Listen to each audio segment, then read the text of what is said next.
Medianoche. Medianoche.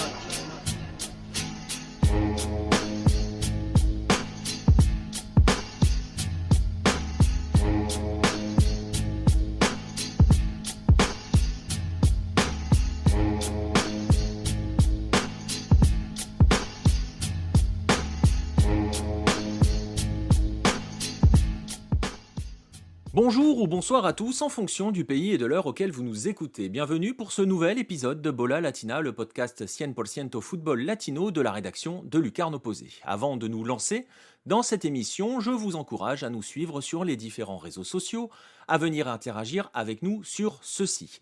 Je vous encourage également à consulter notre site lucarne-opposé.fr pour y lire les dernières actualités de la planète Hello et vous cultiver aussi entre deux matchs. N'hésitez pas non plus à vous abonner à nos différentes chaînes, notamment notre chaîne YouTube, à venir également y laisser un pouce bleu. Je vous rappelle enfin la sortie du 11e numéro du magazine de la rédaction de Lucarne Opposé, un numéro spécial de près de 140 pages de culture foot, avec notamment au programme un 11 maudit, une sélection de joueurs au destin brisé, mais aussi bien d'autres joyeusetés comme une rétro qui vous emmènera en 1987. Tous les liens pour vous procurer ce magazine au format digital ou au format papier sont dans la description. Place donc au 10e numéro de cette saison de Bola Latina, et oui, 10e. Et pour celui-ci, nous allons nous rendre de l'autre côté des Andes, dans ce pays tout en longueur qui borde le Pacifique. Vous l'avez deviné, nous allons au Chili. Et pour ce numéro, je vais donc être accompagné par Gabriel Micolon. Bonjour Gabriel, comment vas-tu ? Bonjour Nico, ça va très bien, tout va bien. Tout va bien, parfait. Alors, on va prendre un peu le temps de s'intéresser, de revenir un petit peu au Chili, parce que le football commence à nous manquer là-bas, mais malheureusement, on va pas s'intéresser au championnat, parce que le retour de celui-ci n'est pas, au moment où on enregistre, n'a pas encore véritablement de date. On avait évoqué le 15 août, je vais le résumer brièvement, si tu veux compléter, t'hésiteras pas après. On avait évoqué le 15 août, puis la NFP, la Ligue, a récemment donné une liste de stades qui semblent prêts à accueillir le football, et là, on commence éventuellement à évoquer la fin du mois. Donc non, on va pas s'intéresser au championnat, on va plutôt se focaliser sur le modèle qui régit les clubs locaux, ce que l'on appelle les Sociedad Anónimas Deportivas Profesionales, les SADP pour les intimes. Et donc, pour débuter, Gabriel, est-ce que tu peux nous rappeler comment les clubs chiliens fonctionnaient avant l'émergence de ces sociétés anonymes sportives professionnelles? Les clubs chiliens, avant l'arrivée des SADP, donc avant l'arrivée des entreprises sociétés anonymes, fonctionnaient sous la forme de corporations ou de fondations. En fait, c'était surtout des corporations parce que la seule fondation qu'il y avait, c'était l'Universidad Católica, et ça fonctionnait en fait comme une association sportive, euh, comme ça pourrait marcher en France ou dans les autres pays d'Amérique latine d'ailleurs, comme en Argentine, où c'est toujours le cas, ça fonctionne sous une entité, on va dire, plus publique et pas d'entreprise. Voilà comment fonctionnaient les clubs chiliens avant l'arrivée des SA. Alors, Après, questionner, c'est ça la question qu'on peut se poser, parce qu'il y avait quand même beaucoup à dire concernant le fonctionnement. Donc le fonctionnement se caractérisait par beaucoup d'amateurisme, peu de projection, et aussi une faible participation des socios finalement, ou en tout cas de la population. Donc finalement, elle fonctionnait d'une certaine manière un peu comme elle fonctionne maintenant, simplement que les capitaux privés ont pu beaucoup plus facilement entrer dans les clubs de foot. On pourrait le résumer. ouais, c'est comme ça qu'on pourrait résumer. Alors oui, après, c'est une critique que l'on, enfin, une critique, c'est un argument justement pour ceux qui poussent vers l'arrivée du privé et l'arrivée des capitaux. C'est aussi qu'une association n'a pas forcément de but dans le sens économique du terme. Néanmoins, avant que on ait ce boom des SADP, il en existait quelques-unes. Je pense à Copiapo qui était la première, mais il y a un véritable élément qui est déclencheur. Cet élément déclencheur, c'est la faillite de Colo-Colo en 2002. Bon, alors il se dit que cette faillite a surtout servi de prétexte, mais justement, est-ce que tu peux nous expliquer ce qui a emmené, ce qui a conduit à cette faillite pour Colo-Colo en 2002, et en quoi aussi, surtout, ce fut un prétexte utilisé pour que les SADP plongent dans la brèche ouverte? En fait, c'est très intéressant le cas de Colo-Colo, parce que les SDP ont été promulgués finalement en 2005, mais ça faisait déjà plusieurs années que l'on essayait d'introduire ces capitaux privés. Mais en fait, c'est un peu plus complexe. Je vais essayer de faire bref, mais euh, la faillite de Colo-Colo, ou en tout cas de beaucoup de grands clubs, voire de tous les clubs du Chili, et c'est orchestré, on pourrait dire, presque depuis les années 70. Pourquoi? Parce que dans les années 70, on avait permis de défiscaliser d'une certaine manière les primes des données aux joueurs de foot, en plus des salaires. Donc du coup, beaucoup de clubs, ce que faisaient beaucoup de clubs, ils donnaient des primes de matchs, de victoires et compagnie, qui étaient les trois quarts du salaire fixe. Donc du coup, ils étaient défiscalisés, on peut dire ça comme ça. Et ce qui s'est passé, c'est que en 2002, avec l'arrivée de Ricardo Gallegos, ils ont interprété la loi, ils ont dit non, mais en fait, c'était pas du tout défiscalisable. Donc du coup, vous nous devez, ou en tout cas tous ces clubs-là doivent des dettes assez millionnaires au fisc chilien. Et ce qui a fait qu'il y a énormément de clubs qui sont retrouvés en faillite à cause de ces dettes-là. On peut rajouter aussi une petite chose, c'est qu'avec le système de retraite chilien, donc, qui a été privatisé, dont il est pas mal débat au Chili en ce moment, qui fait pas mal débat au Chili en ce moment, là aussi, ils ont dit, bah, écoutez, à partir des années 80, vous devez payer ces cotisations. Donc, du coup, il a commencé à avoir une double dette au fisc chilien qui a fait que ces clubs-là ont dû déclarer faillite. Donc là, après, c'est une interprétation de la loi. Et du coup, le premier club à en faire les frais, c'est Colo-Colo, et c'est pas innocent. Pourquoi? Parce que c'est le plus gros club du Chili. Donc du coup, c'est celui euh, qui a servi un peu à montrer l'exemple et à dire, voyez, l'ancien système ne fonctionne pas, nous devons créer et monter un nouveau système. Ouais, et tu le disais, hein, les SADP sont promulgués en 2005, hein, on peut le rajouter, on peut le préciser même, hein, c'est passé au journal officiel le 7 mai 2005, hein, c'est la loi 20019, si j'ai bien travaillé. Et donc tu l'as expliqué, hein, l'arrivée des SADP, elle arrive dans un contexte aussi de privatisation, vaste mouvement de privatisation du pays, hein, à l'époque. Alors, c'est vraiment assez intéressant ce que tu dis. Alors, outre le fait que tu connaisses le numéro de la loi, je l'avais, mais je n'osais pas le dire. Euh, et donc, en fait, ce qui est assez, je ne sais pas si ironique, triste, comment on pourrait le dire, mais c'est sous la présidence de Ricardo Lagos, donc théoriquement plutôt un socialiste, dans un gouvernement de gauche, mais qui dit s'être inspiré du sénateur Sébastien Piñera, d'une loi proposée ou d'un projet de loi pour justement créer cette forme juridique-là des SADP. Donc du coup, c'est vrai qu'on dit un peu au Chili que tout avait été privatisé, à part le cuivre pour des raisons historiques, mais on peut dire que presque tout, c'est peut-être l'exception qui confirme la règle. Et donc du coup, il manquait plus que le football ou le sport, mais au Chili, comme football professionnel, il n'y a comme sport professionnel, il n'y a que le football. Donc du coup, c'est vrai que c'était la dernière chose qui restait à privatiser dans ce pays, qui a été vendu sous Pinochet, puis qui a continué à être vendu, même après l'avènement de socialistes qui, d'une certaine manière, n'auraient pas dû, selon leur ligne politique, Ouais. on pourrait croire ça. Donc voilà, en fait, c'est vraiment, ça continue, cette vague hôpitaux, enfin santé, retraite, ça c'est quelque chose aussi d'assez grave au Chili.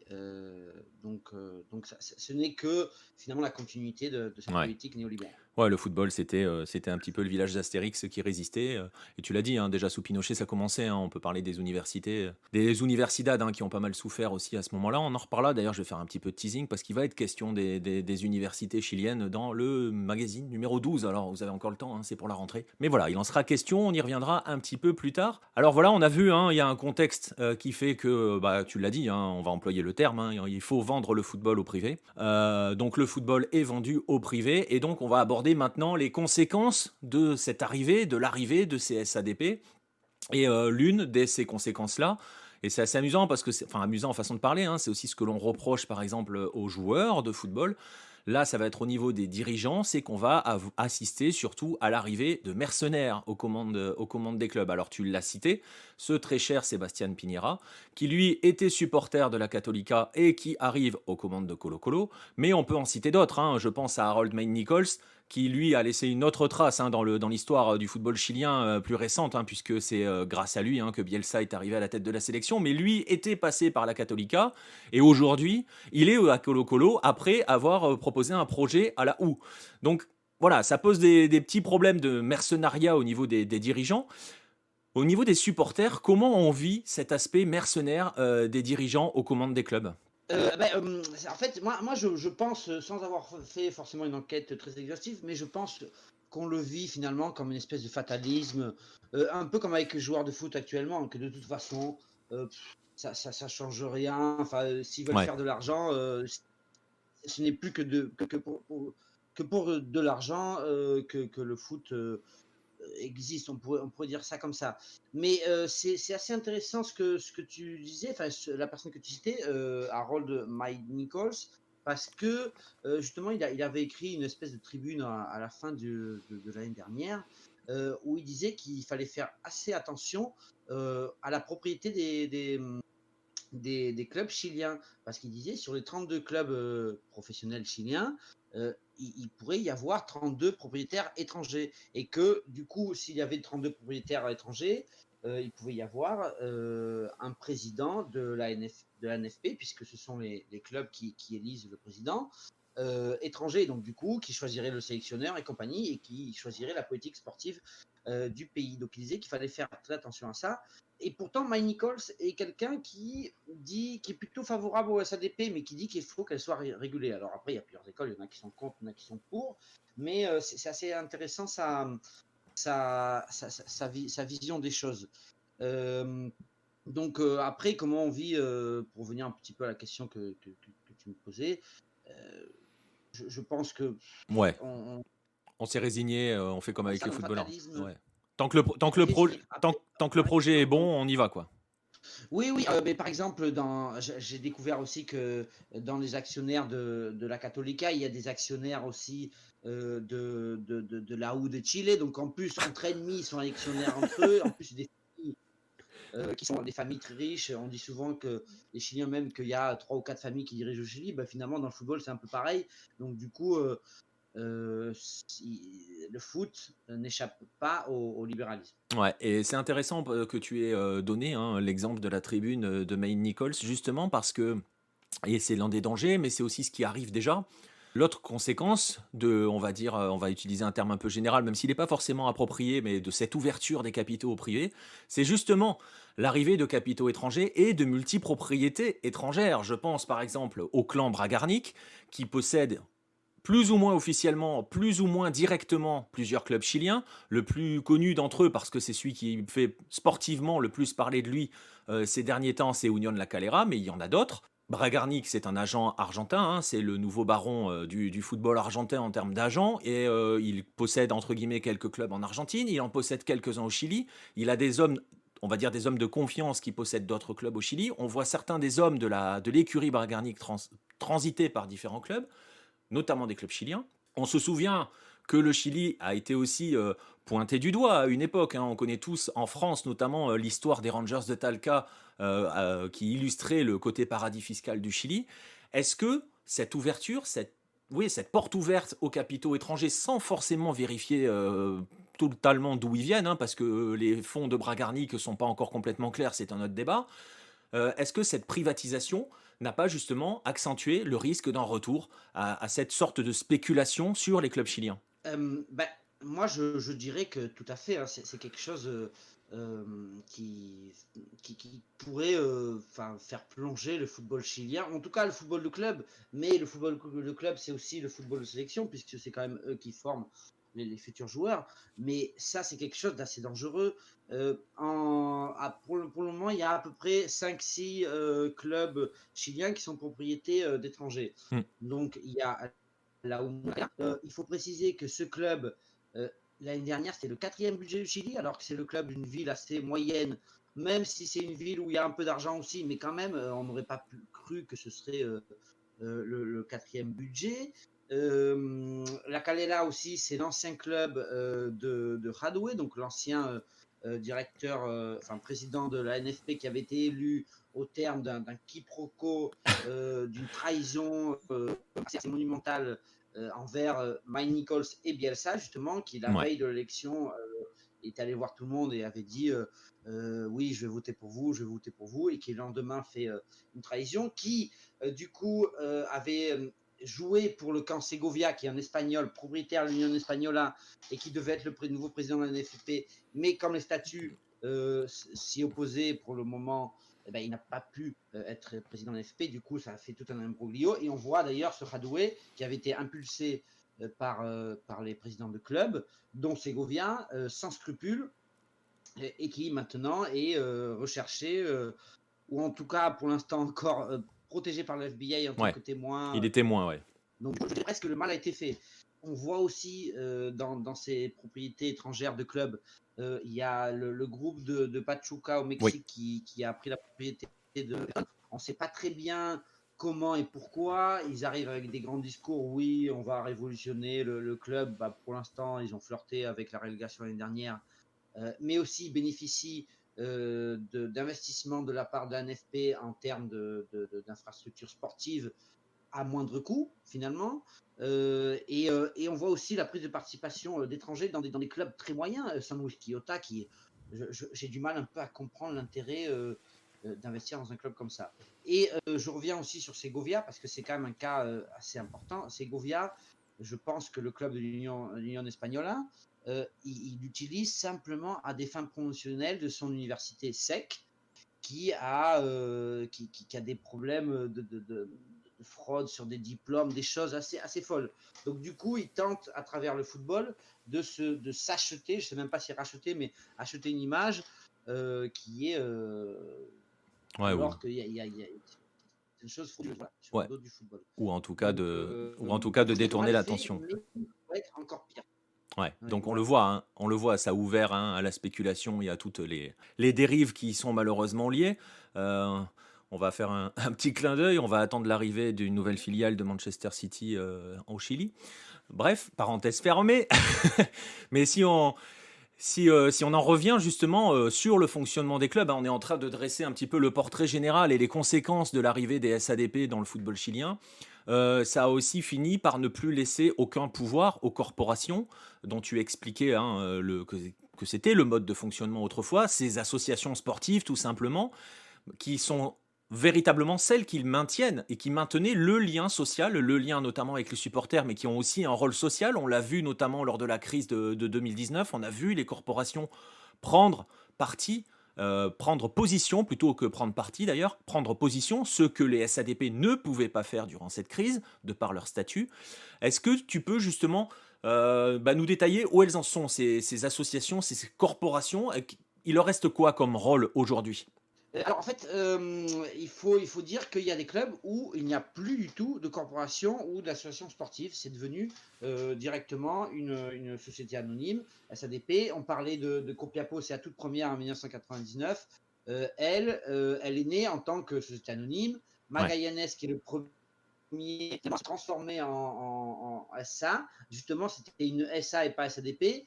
Et en fait, il y a plusieurs modes de fonctionnement. C'est-à-dire qu'il y a certains clubs, dont Colo Colo Wonders, qui ont fait une concession sur un temps déterminé à une entreprise privée. Donc du coup, ces clubs-là, la corporation et donc les socios continuent à avoir du pouvoir. C'est-à-dire que les socios de Colo Colo ont encore pas mal de pouvoir, encore des voix. La corporation a un rôle social encore très fort, bah, comme tu l'as dit en 2019, la crise au Chili. Eh ben, elle prenait des positions, elle organisait des cahiers de doléances publics, avec aussi des anciennes gloires, dont Bartichotto, Mm. qui s'impliquait. Le président, par exemple, de la corporation de Colo Colo est un communiste, donc du coup c'est assez en opposition avec le système des SADP, mais qui a encore quand même un certain pouvoir politique, plus que vraiment finalement sur la gestion du club. C'est ça qui est un peu triste dans cette histoire des SADP, c'est-à-dire que les sociaux ne sont plus que de simples, on va dire, clients avec un droit de vote très symbolique au conseil d'administration. Mais aussi, il faut dire qu'il y a des clubs où il n'y a plus de corporation. Donc, du coup, le club n'a presque plus de rôle social dans le sens où il y a des clubs qui détiennent, qui ont cédé carrément à une entreprise privée, à une SADP, les participations dans le club. Donc, il y a des clubs qui détiennent 0,001%. C'est pas une blague, hein, on me l'a dit. Donc, du coup, c'est des choses assez ridicules. Ou Union Espagnola, par exemple, la corporation n'a que 0,1% des actions du club. Donc, du coup, c'est le seul Ouais. autre actionnaire à ces donc, du coup, ça a réduit pas mal le rôle du socio, même si, comme je dis aussi au préalable, qui n'était pas tout à fait utilisé non plus, à bon escient, on va dire. Mais là, ça devient seulement un simple client et non plus un socio. Socio en espagnol veut dire partenaire. Donc, c'est assez important. Ouais, bah, tu l'as dit, hein, on allait justement, tu avais fait la transition vers le rôle du socio, hein, et surtout, on le sait à quel point, plus particulièrement en Amérique du Sud, hein, pour le coup, on peut généraliser. Il y a vraiment eu, il y a une histoire sociale, hein, de la plupart des clubs. Donc, c'est vrai que ce mode est en train de gentiment s'envoler, même si on va voir, hein, il y en a quelques-uns qui reviennent, qui résistent. On va en parler un petit peu plus tard. On va juste parce que quand même, le pire, hein, serais-je tenté de dire, c'est que l'émergence et l'arrivée en masse des SADP, le fait que tout le monde se tourne vers ce modèle, sportivement parlant, ça coïncide aussi avec l'émergence d'une génération dorée au Chili, celle qui a décroché les premiers titres de l'histoire de la sélection A. Alors on va tout de suite bien le dire, hein, au cas où il y ait des supporters ou des fervents défenseur des SA qui nous écoutent, cette génération-là n'a pas été produite par le modèle SADP, hein, il vient d'un modèle antérieur, justement, puisqu'on est arrivé à peu près à cette transition. Mais cette génération-là va aussi servir de vitrine, et on peut dire même de leurre, hein, notamment puisque elle va arriver avec ce mythe que les clubs peuvent s'auto-financer, ou en tout cas même pas plus que s'auto-financer, s'enrichir avec l'argent des transferts. Tout à fait. Alors, moi, je dirais que cette génération dorée, au-delà d'avoir apporté des titres au Chili, elle a surtout permis, et je pense que c'est peut-être ça le plus important, de décoincer le Chili. Moi, quand je discute avec des Chiliens, ils me disent, mais nous, on n'imaginait jamais pouvoir gagner contre l'Argentine. Au pire, on espérait faire un match nul. Donc, oui, les titres, ils arrivent après, mais je pense que le plus important, c'est ça a décoincé le supporter, même le joueur chilien. Par rapport au complexe qu'il avait par rapport à ses voisins d'Amérique du Sud, ou voire même par rapport à d'autres nations du football du monde entier. Donc oui, c'est ça, en fait, c'est cette génération dorée qui, avant même d'avoir permis de gagner des titres ou de décoincer, était déjà partie pour des sommes relativement millionnaires en Italie, pour Alexis par exemple, en Espagne pour El Mati Fernandez, Vidal, c'est en Allemagne, si je ne me trompe pas, qui est parti. Ouais. Donc, du coup, ça a fait miroiter que on pouvait se faire de l'argent en vendant des joueurs. Mais le problème, c'est que pour vendre des joueurs, il faut les former, il faut investir.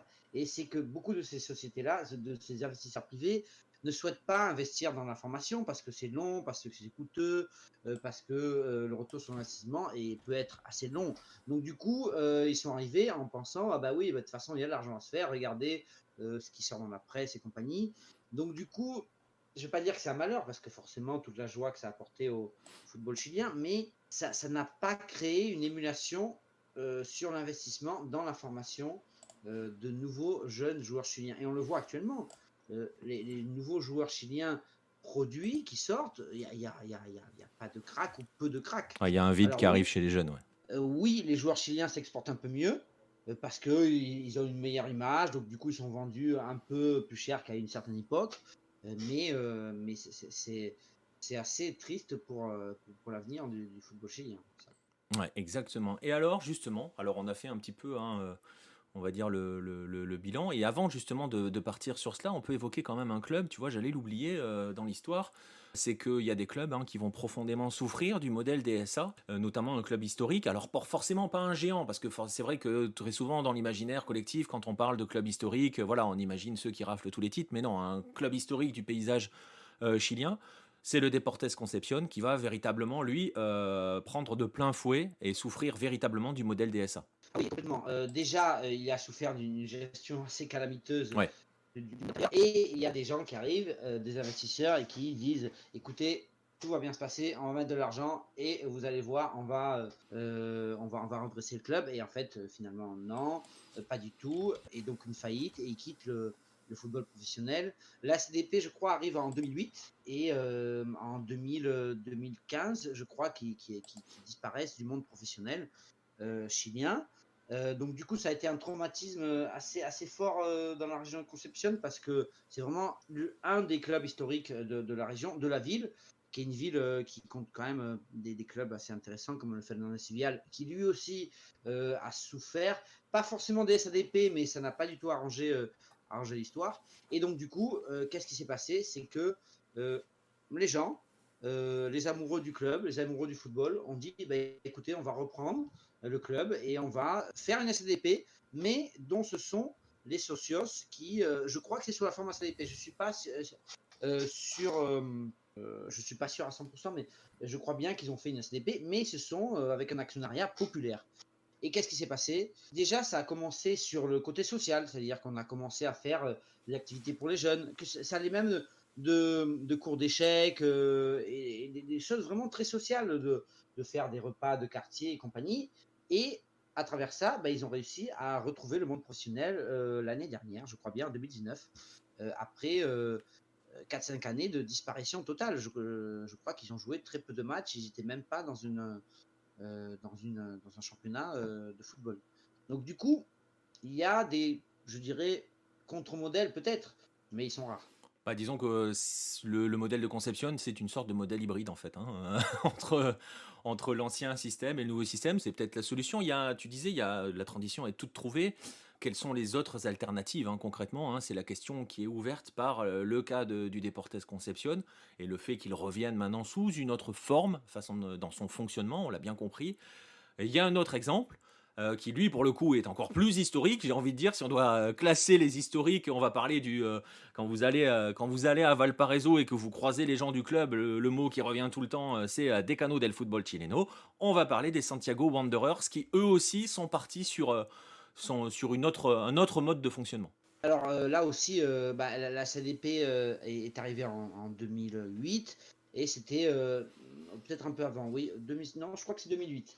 Et là, en fait, ce qui s'est passé, c'était un entrepreneur de la région qui voulait utiliser le club pour son image, qui avait même créé une fondation de Valparaiso, et c'était cette fondation-là qui mettait l'argent pour le club. Donc quelque chose qui était purement fictif, qui n'avait pas beaucoup de sens.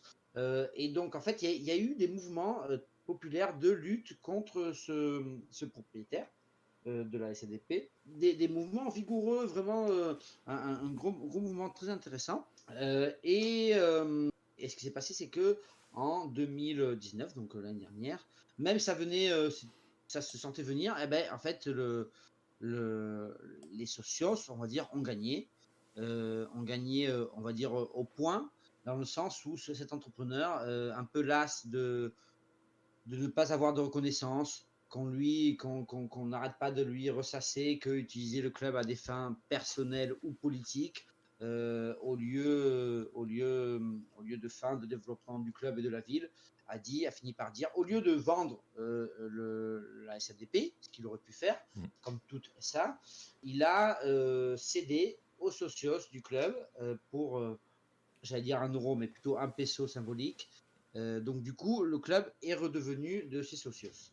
Et après, on pourrait être tenté de croire qu'il a reversé aussi parce qu'il n'avait pas d'offre. Ça peut être aussi une interprétation. Mais en tout cas, c'est la bonne nouvelle dans le football chilien qui est arrivée à la fin de l'année dernière. Donc ce club historique, vraiment, c'est quand on va à Ouais. Valparaiso, il y a vraiment un attachement fusionnel à ce club. On voit beaucoup de tags, de drapeaux, de fanions. Je serais tenté de dire, je ne sais pas si ça va forcément plaire à tout le monde, mais c'est un peu comme l'OM et Marseille. Il y a une espèce de fusion entre le club et la ville. Et donc, du coup, quel symbole que ce soit ce club-là qui ait pu un peu dire top à ce modèle de la SADP qui est néfaste. Il y a une question qui est toujours, qu'il faut aussi se poser, c'est pas de SADP, donc pas de capitaux privés directement, mais aussi quel est le modèle de financement du football chilien? Parce que les capitaux privés, malheureusement, dans le football aujourd'hui, sont assez intéressants, enfin, sont primordiaux pour le développement. Donc, c'est aussi, oui, ok, la beauté de récupérer à Socios, mais comment faire pour qu'il y ait suffisamment d'argent et d'investissement pour que ces clubs fonctionnent. Mais ça, c'est une question très ouverte. Oui, parce qu'il faut quand même rappeler, hein, on est dans un contexte pardon, particulier et il n'est pas forcément lié à la crise du Covid ou à la crise sociale de la fin d'année dernière au Chili. On n'est pas dans un pays où les droits télé permettent de survivre, hein. Enfin, ils permettent entre guillemets de survivre, mais très souvent l'argent de ces droits télé est utilisé bêtement pour rénover les stades ou des choses comme ça, ou pour essayer de payer les salaires. C'est primordial. On n'est pas tout à fait dans les mêmes modèles que ceux que l'on connaît en Europe.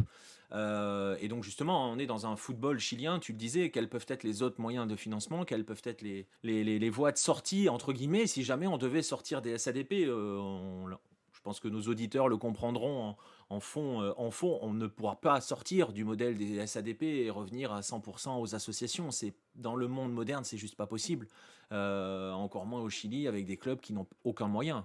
Faut quand même le dire, hein, Gabriel. Oui, tout à fait. Enfin, voilà. Après, il y a d'autres contre-exemples sur le continent latino-américain. On prend l'exemple de l'Argentine, qui ce sont toujours des associations, je ne connais pas le statut exact, mais à but non lucratif.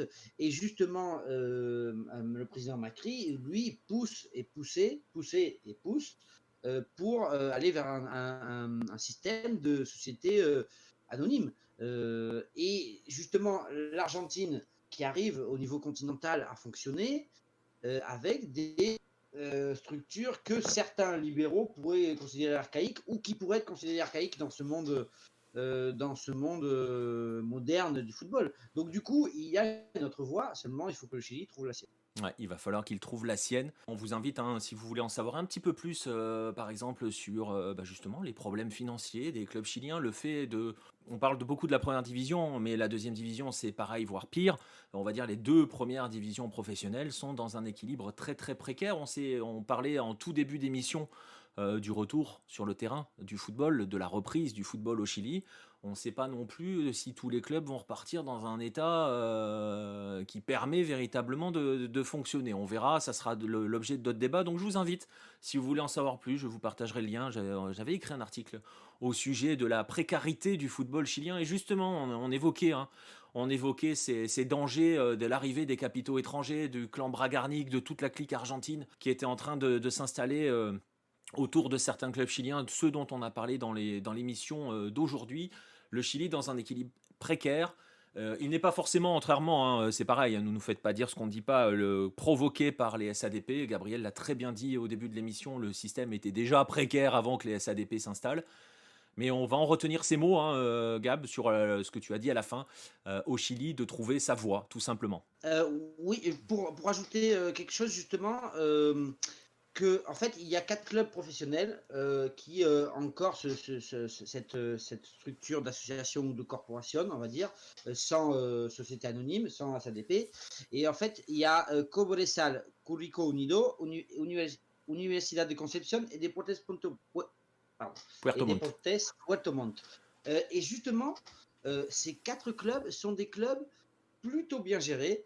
Alors après, il faut dire que Cobresal a beau être une structure non lucrative, il y a beaucoup de soutien de Codelco, qui est l'entreprise publique cuivre. Donc, bon, c'est compensé par du mécénariat, on pourrait dire. Mais par exemple, Universidad de Concepción, qui est très lié à l'université de Concepción, justement, comme son nom l'indique, qui est encore très lié. Ça me permet de rebondir au dossier club universitaire dans le MAG 11. 12.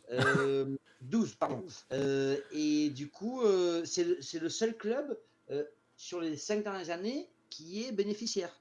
Donc du coup, ce modèle chilien pourrait se tourner justement vers un modèle sans ADP. D'autant que le président Mario Rodriguez de la UDECONCE a vraiment juste, même s'il a forcément, hein, c'est dans l'air du temps, hein, l'arrivée et l'ouverture à des capitaux, à des groupes d'investisseurs, pour l'instant lui résiste. Et il a vraiment affirmé que ce n'était pas dans ses projets de vendre la marque Universidad de Concepción. À voir. Écoute, On verra, hein, on verra de quoi l'avenir sera fait. On va d'abord espérer le retour du foot au Chili fin du mois. Allez, on va croiser les doigts. Je ne suis pas convaincu que ça soit possible. Je ne suis pas convaincu que ce soit possible dans beaucoup de pays, même le pays voisin là, de l'autre côté des Andes. Ça a l'air de plus en plus compliqué même. On va en rester là pour cette émission. Merci à toi Gab de m'avoir accompagné au Chili pour parler des SADP. Écoute, merci à toi aussi de m'avoir accompagné pour parler de ce sujet assez intéressant. Exactement. Et donc on va vous remercier de nous avoir écoutés. On va vous rappeler, bien évidemment, de ne pas hésiter à venir discuter avec nous sur les réseaux sociaux où nous sommes présents, à venir aussi sur notre Discord si vous voulez discuter avec les gens de la rédaction ou même avec les membres de la communauté Hello, parce qu'on n'est pas qu'entre nous, il y a tout le monde, on est ouvert. N'hésitez pas à nous rejoindre. On va vous laisser ici pour ce 10e épisode de la 3e saison de Bola Latino. A bientôt les amis.